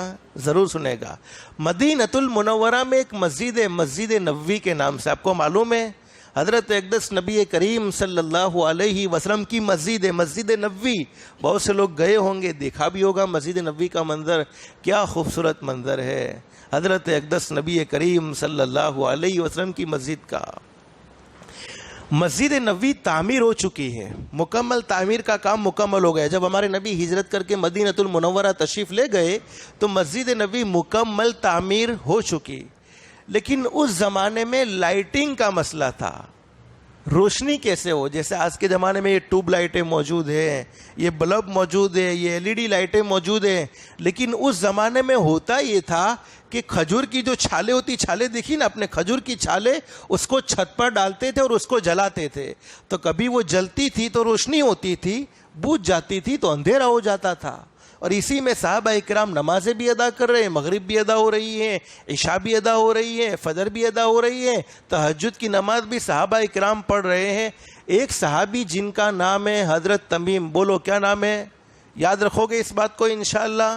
ایک صحابی جن کا نام ہے حضرت تمیم رضی اللہ تعالیٰ عنہ، وہ کاروبار کے لیے، بزنس کے لیے، تجارت کے لیے ملک شام گئے ہوئے ہیں، اور تجارت کرنا کوئی گناہ نہیں ہے۔ حدیث شریف میں موجود ہے، فرمایا نبی کریم صلی اللہ علیہ وسلم نے التاجر الصدوق الامین یوم القیامت مع النبیین والصدیقین والشہداء والصالحین۔ اللہ کے نبی حضرت محمد الرسول اللہ صلی اللہ علیہ وسلم نے ارشاد فرمایا، تجارت کرنے والے، کاروبار کرنے والے، حلال کمائی کرنے والے کل قیامت میں انبیاء اکرام کے ساتھ اٹھائے جائیں گے، صدیقین کے ساتھ، شہداء کے ساتھ۔ کون سے تجارت کرنے والے؟ جو سچ بول کر تجارت کرتے ہیں، جھوٹ نہیں بولتے۔ اور اما عائشہ صدیقہ رضی اللہ تعالیٰ عنہ فرماتی ہے، فرمایا نبی کریم صلی اللہ علیہ وسلم نے ارشاد فرمایا، میرا کوئی امتی تجارت میں تھک جاتا ہے، صبح سے شام تک حلال کمائی کی محنت میں مصروف تھا، اب دکان پر بیٹھے بیٹھے یا کھیتی میں تھک چکا ہے، حدیث شریف میں موجود ہے اللہ پاک شام کو اس کی زندگی کے سارے گناہ معاف کر دیتے ہیں۔ اندازہ لگاؤ نا ہمارا دین کتنا آسان ہے، دنیا بھی کما رہے ہیں اور گناہ بھی معاف ہو رہے ہیں۔ اور ایک اور حدیث میں حضرت علی رضی اللہ تعالیٰ عنہ حدیث کے بیان کرنے والے فرمایا، نبی کریم صلی اللہ علیہ وسلم نے، میرا کوئی امتی جب حلال کمائی کے لیے محنت کرتا ہے، حلال کمائی کی کوشش میں رہتا ہے، اللہ پاک اس بندے کو دیکھنا پسند کرتے ہیں۔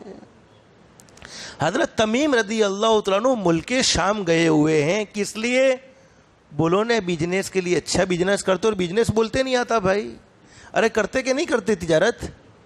چاہے آخرت کی تجارت ہو نہ ہو، لیکن دنیا کی تجارت تو ہر کوئی کرتا ہے۔ اللہ ہمیں آخرت کا بھی تاجر بنائے۔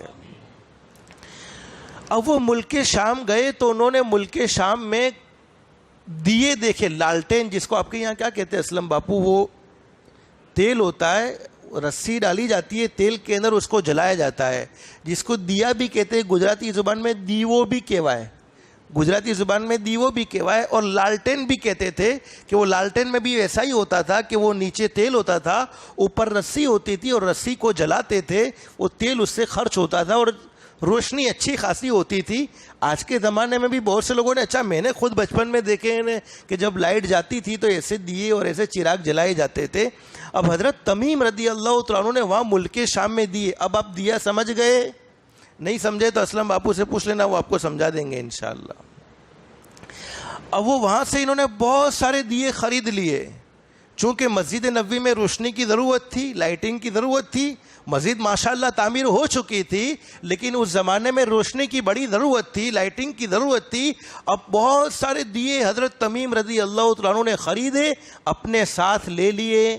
مغرب کی نماز کا وقت ہونے والا ہے، اور حضرت تمیم رضی اللہ تعالیٰ عنہ مغرب سے پہلے پہلے مسجد نبوی میں تشریف لائے، اور آپ نے 2 دیے آگے جلا دیے، 2 بیچ میں جلا دیے, 2 پیچھے جلا دیے, یعنی جہاں جہاں جیسی جیسی روشنی کی ضرورت تھی ویسے ویسے حضرت تمیم رضی اللہ تعالیٰ عنہ نے دیے وہاں پر رکھ دیے. شہنشاہ کائنات حضرت اقدس محمد الرسول اللہ صلی اللہ علیہ وسلم مغرب کی نماز پڑھانے کے لیے, مغرب کی نماز ادا کرنے کے لیے مسجد نبوی میں تشریف لا رہے ہیں, اور شہنشاہ کائنات نے دیکھا صلی اللہ علیہ وسلم پوری مسجد نبوی روشن ہو چکی ہیں. اچھا یہ بات یاد رکھو, اعمال سے وہ مسجد مکمل روشن تھی, اعمال سے وہ مسجد مکمل روشن تھی, لیکن لائٹنگ کی ضرورت تھی. اب وہ مسجد لائٹنگ سے پوری روشن ہو چکی ہے. ہمارے آقا نماز پڑھانے کے لیے آگے نہیں بڑھے, بلکہ ہمارے نبی نے صحابہ کرام سے سوال کر لیا, میرے صحابہ کرام چہرہ چمک رہا ہے, چونکہ پوری مسجد روشن ہو چکی. ہمارے نبی کے چہرے پر ایک خوشی ہے کہ اللہ کا گھر روشن ہو چکا, اللہ کے گھر میں روشنی آ گئی. لیکن ہمارے نبی نے صحابہ کرام سے پوچھا, میرے صحابہ کرام یہ میری مسجد مسجد نبوی کو اللہ کے گھر کو کس نے روشن کیا, اللہ کے گھر کو کس نے روشن کیا؟ صحابہ کرام نے فرمایا یہ حضرت تمیم, یہ حضرت تمیم کی طرف اشارہ کیا اور حضرت تمیم نے روشن کیا.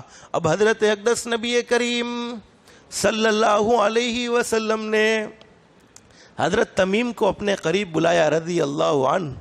حضرت تمیم کو قریب بلایا اور فرمایا, تمیم اللہ کے گھر کو تم نے روشن کیا, تمیم اللہ کے گھر کو تم نے روشن کیا, تمیم اللہ کے گھر کو تم نے روشن کیا. 3 مرتبہ ہمارے نبی نے سوال کیا. حضرت تمیم نے فرمایا, اللہ کے نبی ہاں میں ملک شام گیا تھا اور مجھے یہ دیے نظر آئے اور میں نے مسجد نبوی کے لیے دیے خرید لیے. میرے پیارو ہمارے نبی سے بڑھ کر دنیا میں کوئی سچا انسان ہے؟ ارے آپ کی زبان سچی ہے کہ نہیں؟ آپ کی زبان پر کوئی شک و شبہ ہو سکتا ہے؟ ارے جو یوں سوچے کہ نعوذ باللہ میرے نبی کی یہ بات غلط ہوگی یا صحیح, علماء فرماتے اس کا ایمان ختم ہو گیا. اب ہمارے نبی نے فرمایا, تمیم تم نے اللہ کے گھر کو روشن کیا. تمیم آج میرا دل اتنا خوش ہوا, کاش یہ محمد کے پاس کوئی بیٹی ہوتی صلی اللہ علیہ وسلم, یہ محمد کے پاس کوئی بیٹی ہوتی.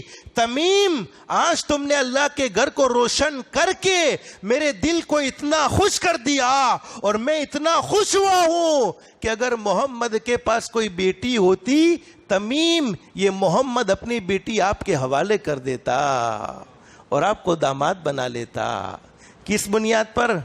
صرف مسجد میں چراغ لگانے کی بنیاد پر. اور ہم لوگ شادی کرتے ہیں, بینک بیلنس کتلو ہے, وہ لڑکے کے پاس گاڑیاں ہے کہ نہیں کچھ, وہ فلانی جگہ پر نوکری, اس کا پگار کتنا ہے, اس کی تنخواہ کتنی ہے. مولانا میں غلط تو نہیں کہہ رہا؟ اچھا آپ کے یہاں ایسا نہیں ہوتا؟ نہیں ہوتا ایسا؟ ویسا ہی تو ہوتا ہے.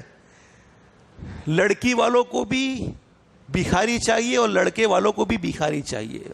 سچ, لڑکی والے بھی بھکاری ہوتے, لڑکے والے بھی بھکاری ہوتے. لڑکے والے بھکاری ہوتے, کتنا جہیز ملے گا. میں کبھی کبھی کہتا ہوں, چونکہ آپ کے یہاں معلوم نہیں نواب بندر میں اسلم باپو مجھے, لیکن میرا بہت سی مرتبہ جانا ہوتا ہے. کئی بچیاں جہیز کی وجہ سے بڑی مظلوم ہوتی ہیں, بڑی پریشان ہوتی ہے. میں کہتا ہوں ان جوانوں سے ڈوب کے مر جاؤ جس نے اپنے لگتے جگر کو تمہارے حوالے کر دیا. اس سے بڑا کوئی جہیز ہو سکتا ہے؟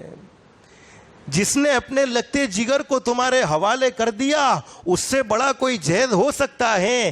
تو لڑکے والے جہیز والی لڑکی کو ڈھونڈتے ہیں اور لڑکی والے پگار زیادہ ہو, گاڑیاں زیادہ ہو, دونوں طرف سے. مولانا ٹائر ایک طرف پنچر نہیں ہوتا, بعض دفعہ 2 طرف پنچر ہوتے ہیں.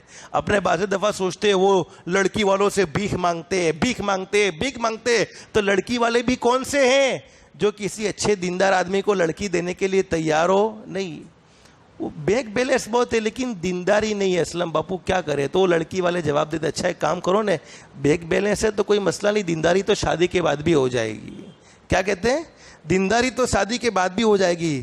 تو اللہ کے بندو یوں نہیں سوچتے کہ جب اللہ شادی کے بعد دیندار بنا سکتا ہے تو کیا مالدار نہیں بنا سکتا؟ ارے بنا سکتا ہے کہ نہیں بنا سکتا؟ بات بہت دور چلی گئی. میں کیا کہہ رہا تھا؟ ہمارے آقا نے خوش ہو کر حضرت تمیم سے فرمایا تمیم تم نے میرے دل کو اتنا خوش کر دیا، مسجد نبوی میں روشنی لگا کر کہ محمد کے پاس کوئی بیٹی ہوتی، یہ محمد اپنی بیٹی آپ کے حوالے کر دیتا اور آپ کو اپنا داماد بنا لیتا. ایک صحابی حضرت نوفل رضی اللہ تعالیٰ عنہ جن کا نام ہے قریب میں بیٹھے ہوئے ہیں، فرمایا میرے محبوب آپ کے پاس کوئی بیٹی نہیں ہے، آپ کے پاس کوئی لگتے جگر نہیں ہے، یہ نوفل کے پاس جوان بیٹی موجود ہے. میرے محبوب آپ تمیم سے خوش ہوئے. یہ نوفل اگرچہ تمیم عمر میں بڑے ہیں، یہ نوفل اپنی جوان بیٹی تمیم کو دینے کے لیے تیار ہو چکا ہے. میں صرف آپ سے اتنا پوچھنا چاہتا ہوں کہ صرف چراغ لگانے پر ہمارے نبی خوش ہوتے ہیں، تو کیا ہم 5 وقت کی نماز کے ذریعے مسجدوں کو آباد کریں گے تو اللہ خوش ہوگا کہ نہیں ہوگا؟ بولو. صرف چراغ لگانے پر ہمارے نبی خوش ہو گئے، اور ہمارے نبی کا خوش ہونا یہ اللہ کا خوش ہونا ہے. چراغ لگانے پر ہمارے نبی خوش ہوئے تو کیا 5 وقت کی نماز پڑھنے پر ہمارے نبی خوش نہیں ہوں گے؟ ارے بولو ہوں گے کہ نہیں ہوں گے؟ میں نے شروع میں بتایا جانا ہر کسی کو ہے، اللہ سے تعلق قائم کرنا ہے. حضرت اقدس کی غلامی ہے، اور حضرت اقدس کی غلامی کا سب سے پہلا سبق 5 وقت کی نماز ہے. تیار ہو انشاءاللہ؟ کہ ابھی کچھ سوچیں گے، مشورہ کریں گے، اس کے بعد پڑھیں گے؟ سوچنا پڑے گا اس کے لیے بھی کہ 1-2 دن بولے مولانا آج کہہ دیا جمعہ سے انشاءاللہ شروع کریں گے. کسی کو معلوم ہے کس کی موت کب آئے گی؟ بولو معلوم ہے؟ رمضان کا مہینہ بالکل قریب ہے، آنے والا ہے رمضان کا مہینہ. اللہ ہمیں اس کی قدردانی کی توفیق و سعادت نصیب فرمائے. اللہ ہمیں رمضان کا مہینہ عافیت کے ساتھ نصیب فرمائے. اور حدیث شریف میں موجود ہے، فرمائے نبی کریم صلی اللہ علیہ وسلم نے من سلیم لہو رمضان سلیمت لہو سنہ. اللہ کے نبی نے فرمایا جس کا رمضان کا مہینہ صحیح سالم گزر گیا اس کا پورا سال صحیح سالم گزرے گا. یہ حدیث شریف میں نے آپ کو پڑھ کر بتلائی ہے. اب صحیح سالم گزرنے کا مطلب کیا ہے؟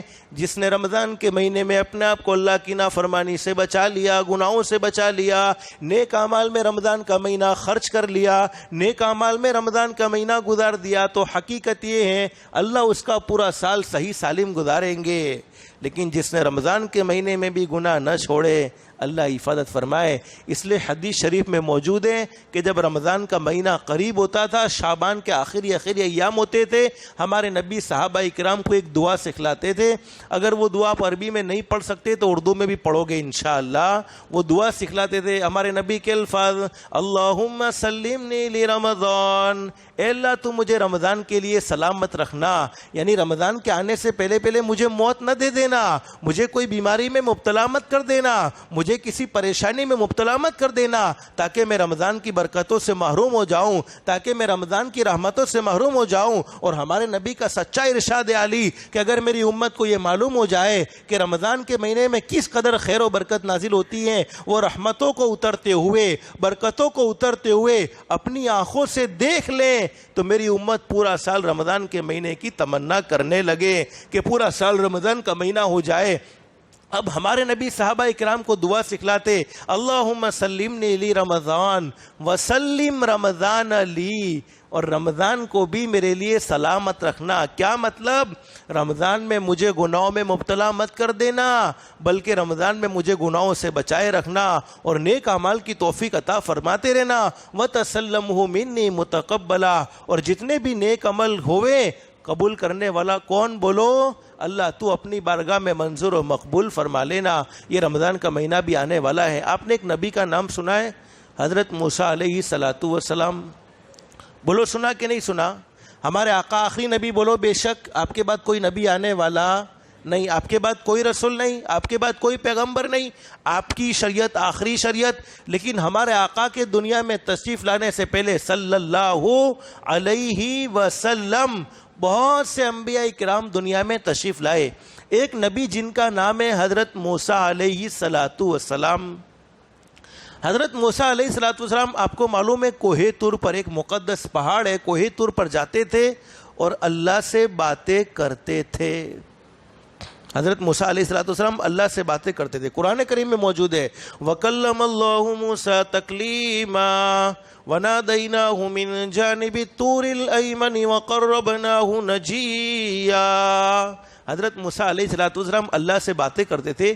ایک مرتبہ باتوں میں حضرت موسیٰ علیہ السلام نے سوال کر لیا الہ العالمین میں تجھ سے باتیں کر رہا ہوں اور کیسا عجیب و غریب منظر ہوگا کہ پیدا کرنے والا اللہ باتیں کر رہا ہو.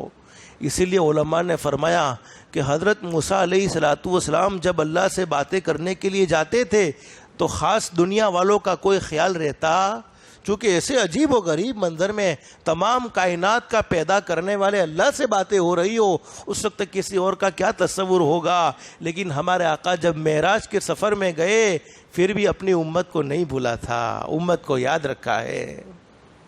حضرت موسیٰ علیہ السلام نے سوال کر لیا الہ العالمین میں تجھ سے باتیں کر رہا ہوں، تو مجھے نظر نہیں آتا لیکن تیری آواز بہت صاف اور بہت کلیئر آ رہی ہے، اللہ تو مجھ سے کتنا قریب ہے. کون سوال کر رہا ہے؟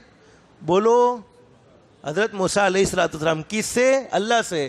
میں تجھ سے باتیں کر رہا ہوں، تیری آواز بہت صاف آ رہی ہے لیکن مجھے تو نظر آتا نہیں، اللہ تو مجھ سے کتنا قریب ہے.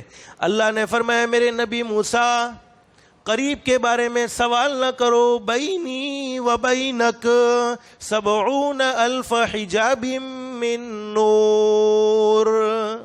اللہ نے فرمایا میرے نبی موسیٰ قریب کے بارے میں سوال نہ کرو، تمہارے اور میرے درمیان تو 70,000 یعنی 70,000 70,000 نور کے پردے لگے ہوئے ہیں، اور ایک نور کے پردے کی مسافت 1,000 سال کی، یعنی تمہارے اور میرے درمیان تو 70,000 سال کا فاصلہ. ارے یہی ہوا نا. حضرت موسیٰ علیہ السلام نے فرمایا اللہ اس سے معلوم ہوتا ہے کہ تم مجھ سے بہت دور ہے.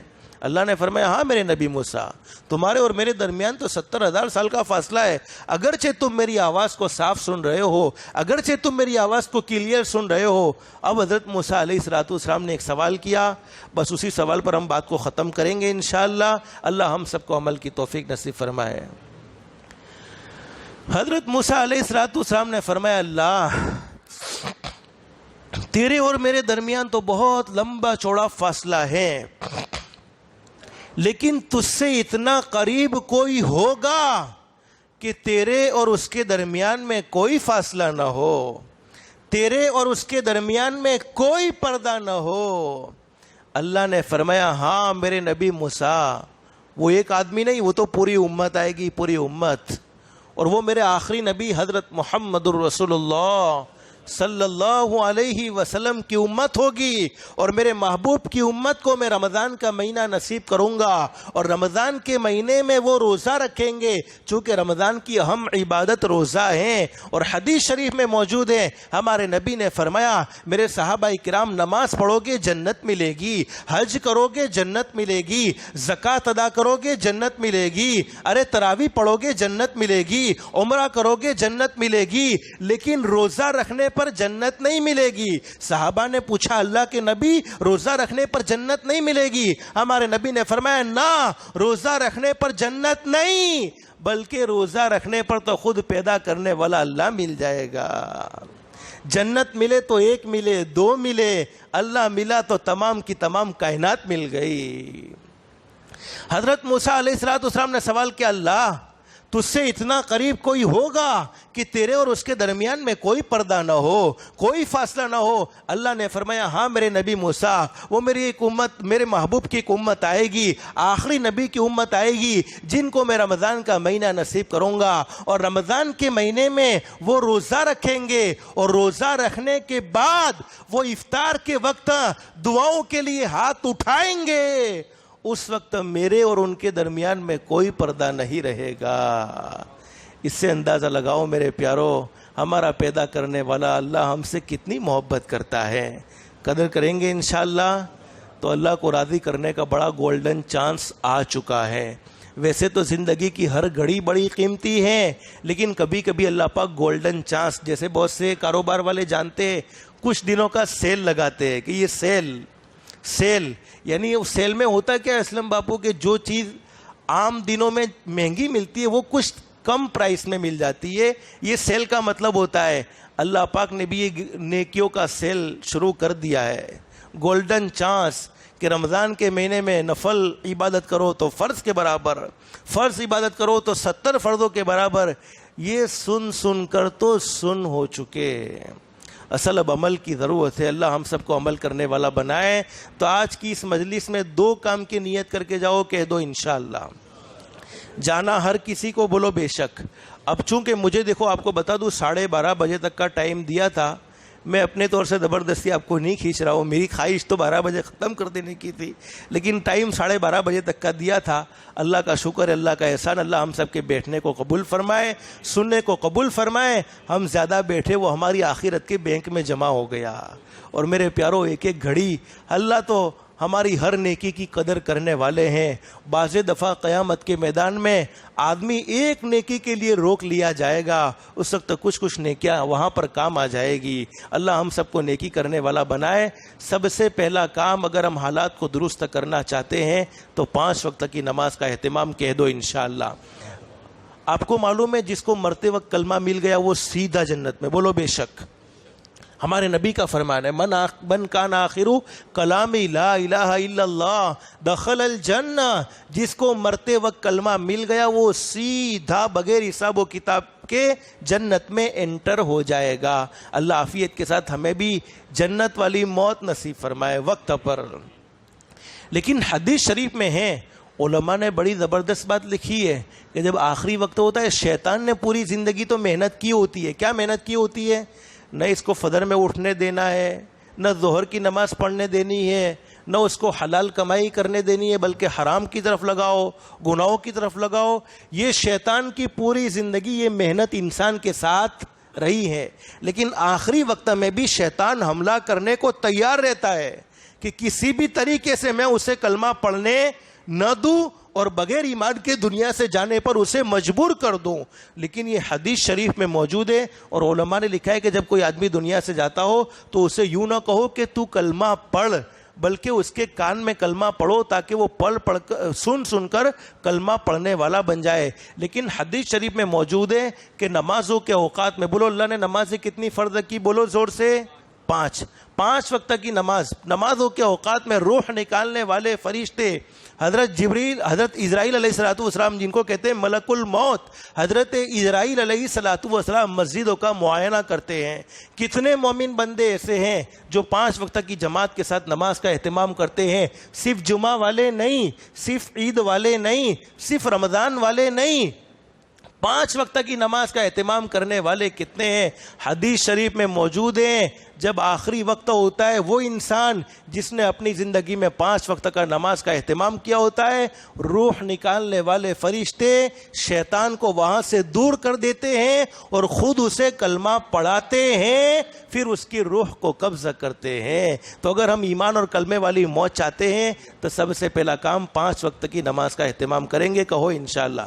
ایک بہت بڑے اللہ کے ولی کو مانتے ہو آپ, حضرت خواجہ معین الدین چشتی اجمیری رحمۃ اللہ علیہ.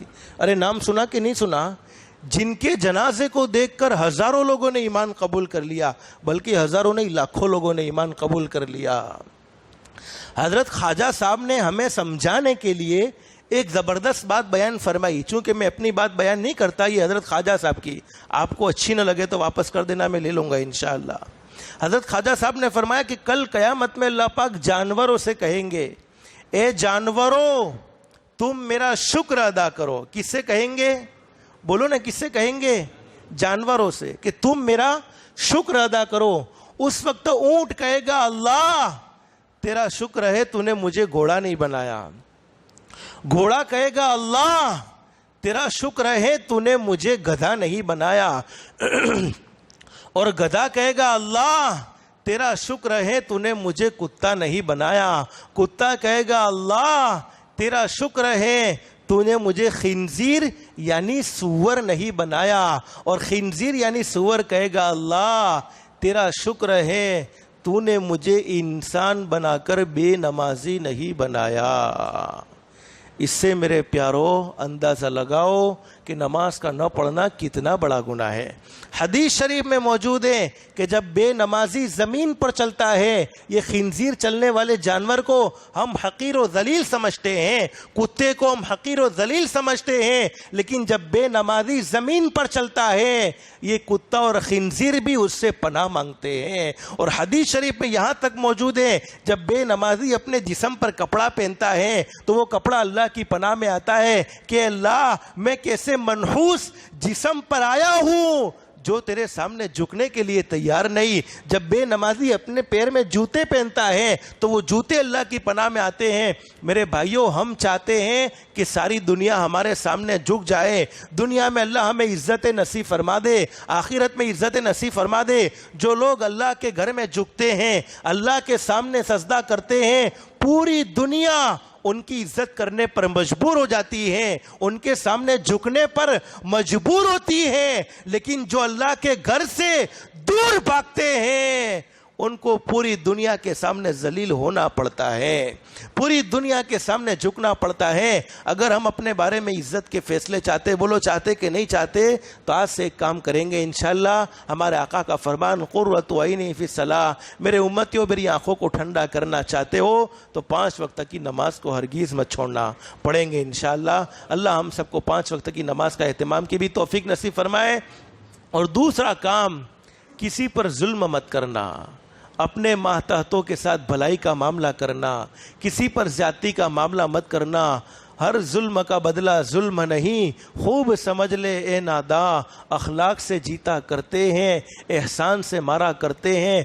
ہر سزا کی گناہ آخرت پر موقوف رہتی ہے، لیکن ماں باپ کو ستانے کی سزا اور ظلم کرنے کی سزا دنیائی میں مل جاتی ہے۔ اس لیے کسی پر ظلم نہیں کرنا۔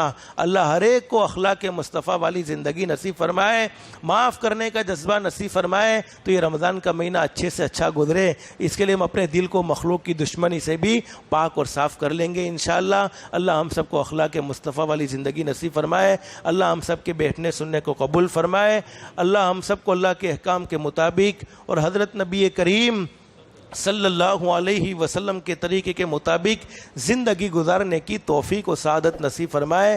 اللہ ہم سب کو کہنے سننے سے زیادہ اخلاص، استخلاص اور استقامت کے ساتھ عمل کی توفیق نصیب فرمائے۔ آمین یا رب العالمین۔ وآخر دعوانا ان الحمد للہ رب العالمین۔